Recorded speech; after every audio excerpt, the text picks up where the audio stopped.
Okay, so the PS5 Pro has finally been announced for release, and you can pre-order that on September the 29th. So, first things first, how much does it cost? $699 or £699? I'm just thinking.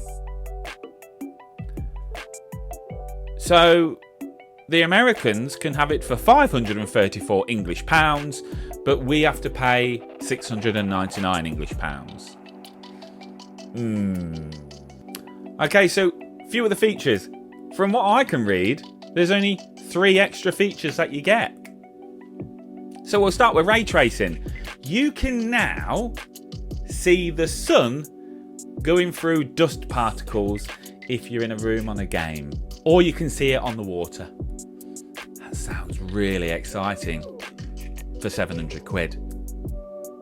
So for any of you that aren't sure what ray tracing is, so if the sun is here and the wall is here, on a game with no ray tracing, you will see the sun here and the sun on the wall. But now what you're going to see is the sun coming through the window, through all of those dust particles, making lots of light and blemishes, and then appearing on the wall. And that's your 700 quid. You still get your DualSense wireless controller. Okay, so that's not too bad. So we can cope with that. What don't you get first? Let's just have a little look at this picture. You don't get a disc drive. If you want a disc drive though, 100 quid. Get that added on your order. Because if you don't buy that, then you can't take that game you've paid 100 quid for back. Graphics, a lot better.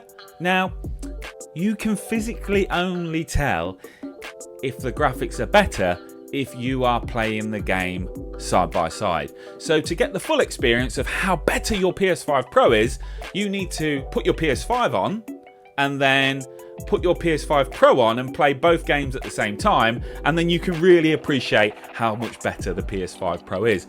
Other than that, your eye won't really notice the difference. As you can tell, when they sell you these products, and you can see from the video that you're looking at, they will slightly say how shit the PS5 is because the PS5 Pro is better, because they can show you on that video.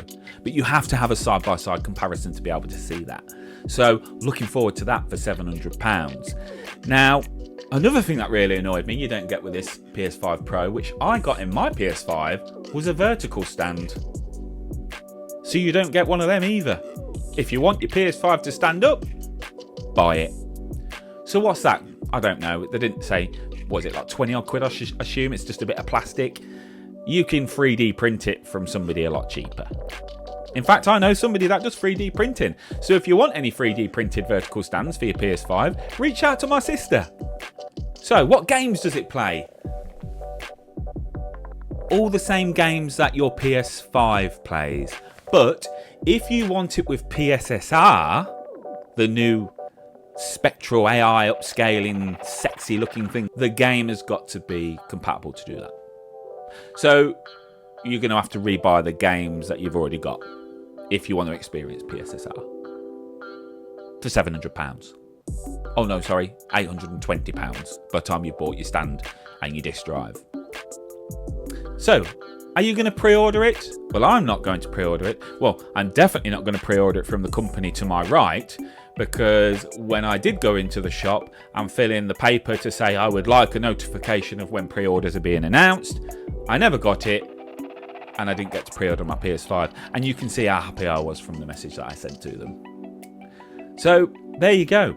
That's my quick overview of the PS5 Pro. Is it worth doing? Maybe. I'll leave that decision up to you. Enjoy spending your £820.